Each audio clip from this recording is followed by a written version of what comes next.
Magandang oras mga kababayan, mga ka-Golden Boy. Marami ang nagsabi na ang PBBM rice na 20 pesos per kilo ay pampapugi lang daw. Pampapugi, ibig sabihin ay para lang yun pampabango sa eleksyon para marami ang boboto sa administration bet.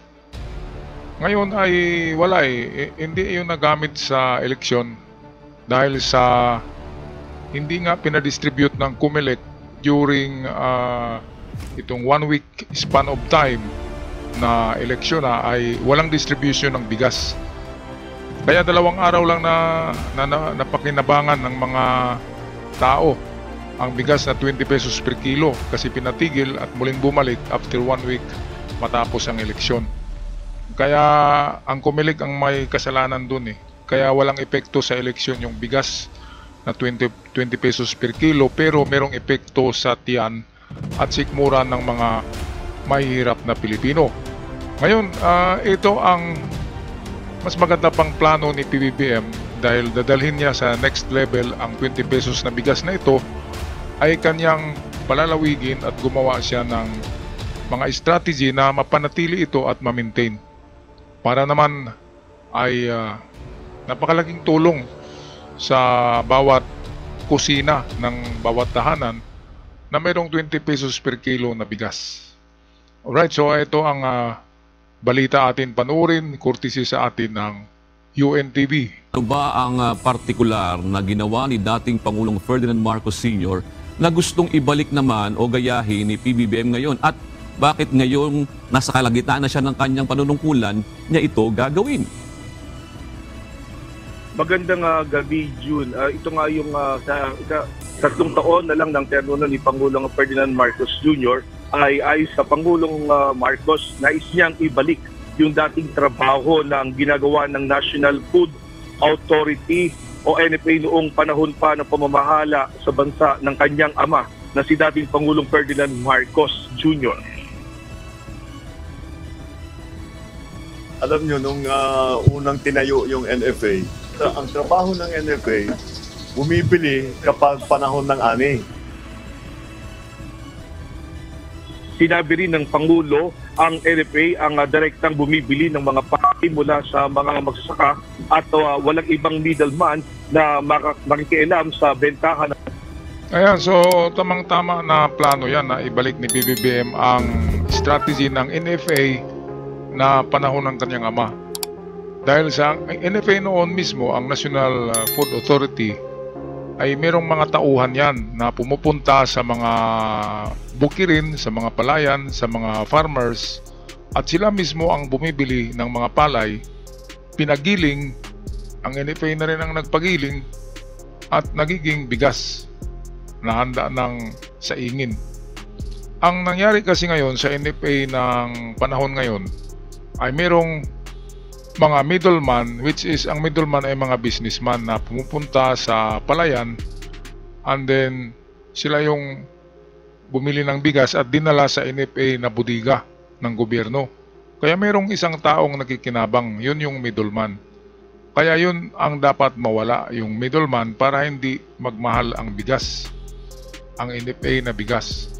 Kaya ang maganda, wala namang ginagawa yung mga taga-NFA dyan, nakaupo lang, di ba? Palagi lang nag-social media, nag-Twitter, nag-Facebook, nag-Instagram, ay atasan yan, bigyan ng trabaho, bigyan sila ng mga schedule na ito, puntahan nyo itong lugar doon sa rehiyon na ito kasi meron tayong nakontak na mga farmers ng palay at handa nang ibenta yung kanilang palay. Yun yung ganun. Dapat merong scout. Yung scout, yun yung naghahanap kung saang rehiyon na merong malaking ani. Ngayon, para merong malaking ani ang mga farmers, dapat subsidize ng gobyerno, bigyan ng libre o murang fertilizer. Yun lang naman talaga ang magasto, ang fertilizer. Kaya bigyan or bintahan ng mura na fertilizer or libre. Yun yung magandang programa, yung isubsidize yung fertilizer. Para naman hindi malaki rin ang gastusin ng farmers, para kapag nagbenta sila ng mura sa gobyerno ay hindi sila malulugi.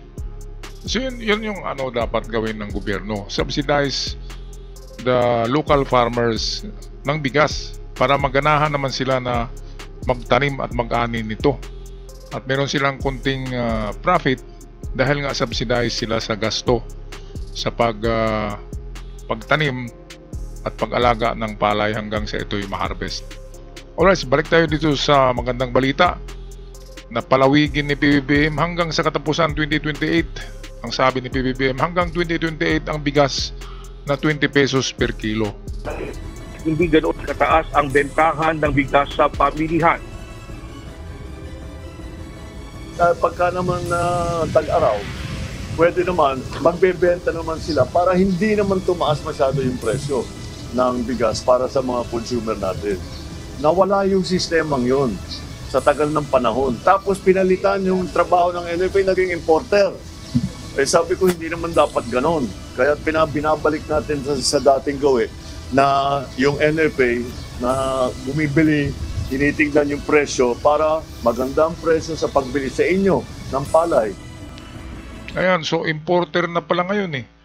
Noon sa panahon ni Marcos Sr., kay Apo Lakay, ang NFA ay bumibili lamang sa local farmers.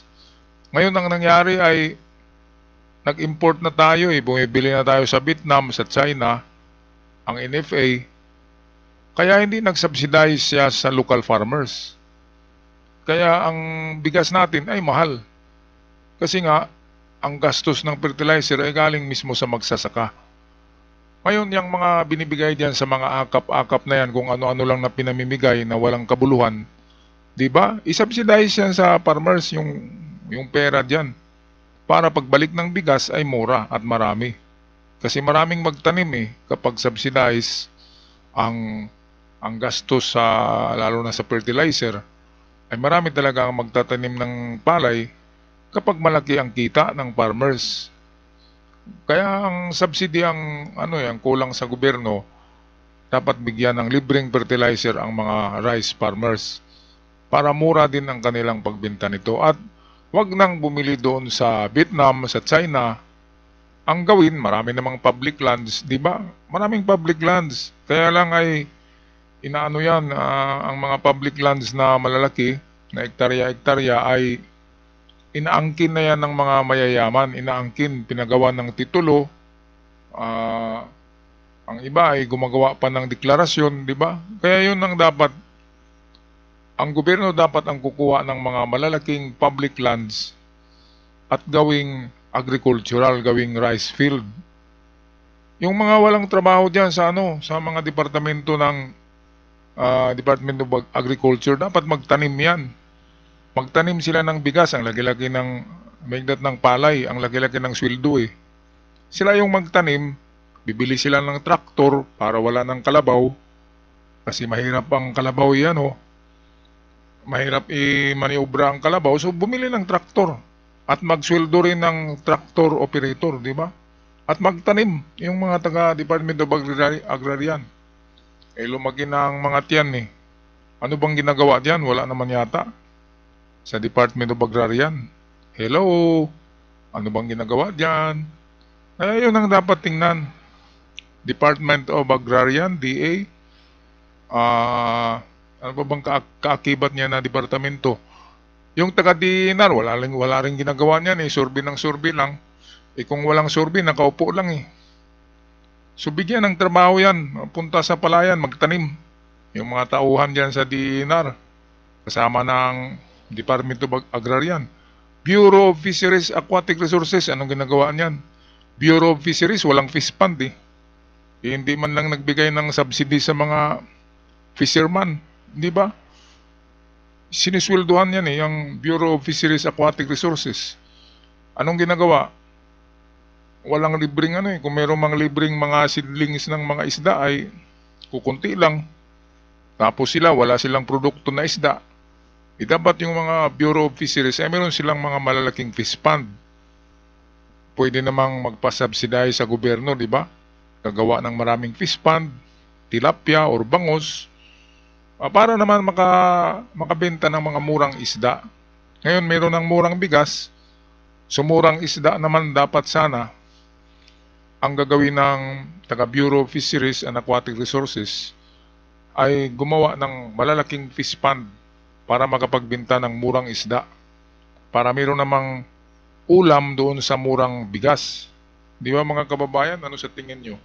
Yung mga ayuda na yan, ay nasa bulsa lang yan, tapos pambili lang yan ng mga cellphone ng mga kabataan. Hindi napunta sa tiyan nila ang ayuda na yan. Kaya walang kwenta yan. Kasi kapag nabusog ang tiyan ng tao, diyan lang yun siya magsalita ng maganda sa ating gobyerno. Kahit bigyan mo yan, yung mga tao diyan, bigyan nyo ng pera na ayuda monthly, di ba? Mga purpis kung ano yan. Ay hindi kasi yan binili ng bigas. Binili lang yan ng mga damit, ng mga kapritso, ng kung anong burluloy, mga cellphone. Kaya hindi nila na-feel yung busog sila dahil nga pera ang ibinigay. Pero kung ang bigas ang ibibigay na mas mura, isda na mas mura, gulay na mas mura, di ba? Taga Department of Agrarian, magtanim kayo dyan ng mga gulay. Tapos yung mga public lands na nakatiwangwang, gawin yung garden, di ba? Taniman nyo ng marami. At mag-hire ng mga workers. Yun ang maganda. Department of Agrarian, walang ginagawa eh. Ano bang ginagawa dyan? Diba? Nagtanim ba kayo? Meron ba kayong garden? Wala yata. Tapos agrarian. Okay, so ito tapusin natin ang video courtesy ng UNTV. Sa pagbisita ni Pangulong Ferdinand Marcos Jr. sa dalawang warehouse ng palay sa bayan ng San Ildefonso, Bulacan, binigyan diin ng Pangulo ang kahalagahan ng bigas. Tinitiyak lang namin para lahat ng Pilipino naman may makain na bigas. Kasi alam mo naman para sa atin ang food supply, hindi gaano pinag-uusapan yung ulam. Kanin talaga, yung bigas talaga ang importante. At upang wag namang mapabayaan ang mga magsasaka, inatasan ng Pangulo ang Department of Agriculture na marami pang matulungan ng mga magsasaka sa farm inputs at farm mechanism. Mas malaking kita. Tutulong ang DA para makahanap kayo ng market na mabentahan. Para, siyempre, maximize yung kita ninyo. Pero patuloy ito sa NFA. Hindi namin titigilan ito. Kailangan talaga namin ito. Kailangan namin yung supply. Yung binabalanse lang namin, siyempre, yung presyo na binibili ng consumer at saka yung presyo na binibili sa farmer na wala namang malugi. Samantala, kasama sa plano ng pamahalaan ang pagpapalawak na nasimulan na 20 pesos kada kilo ng bigas. Isa sa pangplano ng Department of Agriculture sa pagpapalawak ng kadiwa ng Pangulo at yung 20 bigas meron na, ay to tap na rin yung mga warehouses ng National Food Authority as kadiwa outlets para makapagbenta ng 20 bigas meron na sa mga warehouses na National Food Authority. Sa kasalukuyan, June, nasa 365 ang kabuang bilang ng mga warehouse ng NFA sa bansa at plano pa na madagdagan ito ng 36. Gayon din ang mga trucks na magagamit o gagamitin na panghakot sa mga palay sa iba't ibang probinsya. Ayan, so kayang-kaya yan ng ating gobyerno na paramihin pang kadiwa center. Dito sa amin, sa Surigao ay wala yatang kadiwa. Wala akong nakitang kadiwa eh. Kaya 300 kakadiwa kadiwa na bodega ang meron pa ang Pilipinas. Ilang syudad ba meron ang Pilipinas, mga kababayan? So kung ilang syudad meron ang Pilipinas, yun din dapat kadami ang kadiwa bodega or kadiwa outlet. 300 pa eh, ilang syudad ba tayo? Diba? So kulang na kulang pa yan. Ngayon yung mga kasi diyan, yung napansin ko na pinamimigay lang na pera katulad ng AKAP, diba? Yung 4 piece pinamimigay lang yun. Meron namang kumukuha doon na hindi talaga mahihirap, mga middleman na mga nasa average na pamilya, diba? ang kumukuha niyang mga akap-akap na yan, mga purpose, sa nakikita ko sa naglilinya, ay hindi talaga lahat mahihirap. Merong mga, kahit nga mga iba dyan, mga teacher mga profesional, tapos naglilinya, kumukuha ng ayuda. Di ba? So nakakahiya yan. Dapat ang pera na yan, gamitin yan subsidize sa mga farmers. Ngayon ang bigyan ng focus dyan, itong bigas talaga. So maraming public lands na nakatiwangwang, bakit hindi gawing agricultural ng gobyerno? Mura lang naman yung, magkano lang naman ang gastos sa traktor, di ba? At magsweldo. Kumuha ng mga employee na mga magsasaka at swelduhan. Di ba? Parang produkto ay mura. Yun namang sinabi na tutulungan ng farmers na makapagbenta. Ang tulong diyan ng gobyerno ay yung pag-angkat mismo. Halimbawa, nag-harvest sa Cordillera region, di ba? Merong harvest. So, bilhin lahat ng NFA. Ang produkto ng mga farmers doon, yun na yung tulong, yung binili, yung pagbili, yung bayad. Kaya give and take lang yan Farmers, bigay sa gobyerno ang palay. Gobyerno, bigay ng pera sa farmers. Ganyan lang yan. Parang ano lang, itong pagtutulungan lang, give and take. Kaya lang ang gobyerno ang may hawak ng pera Kaya, yun nga, subsidize the farmers para maganahan naman sila at hindi sila gagastos. Kasi mahal ang fertilizer ngayon Fertilizer talaga ang importante dyan. At pangalawang plano, dahil mayroong Department of Fisheries and Aquatic Resources, ay dapat magtrabaho din sila, mag-produce din sila ng mga isda na mura. Maraming fish fund ang gawin. Marami kasing nagatiwangwang na public lands na wetlands, yung mga katulad sa sa Agusan Mars, di ba? Wetlands yan Pwedeng gawing mga malalaking malalaking fish pond para sa mga tilapia, bangus at iba bang mga freshwater na isda. Para mura ang isda sa kung saan man rehiyon na mayroong public fish ponds na ginagawa ang Bureau of Fisheries, Department of Agrarian para sa palay, Bureau of Fisheries para sa isda. So meron ng palay, meron pang isda na ulam, di ba? Mga kababayan, ano sa palagay nyo?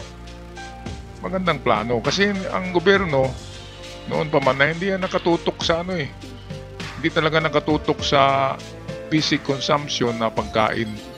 Nakatutok lang sila sa infrastructure tsaka sa bulsa, di ba? Kung medyo payat na yung bulsa, hindi na mataba, ay kurakot na naman. Hindi sila nakatingin talaga sa welfare ng mahirap na Pilipino. Kaya ngayon sa panahon ni PBBM, umpisa na niyang nakita ang problema ng masa.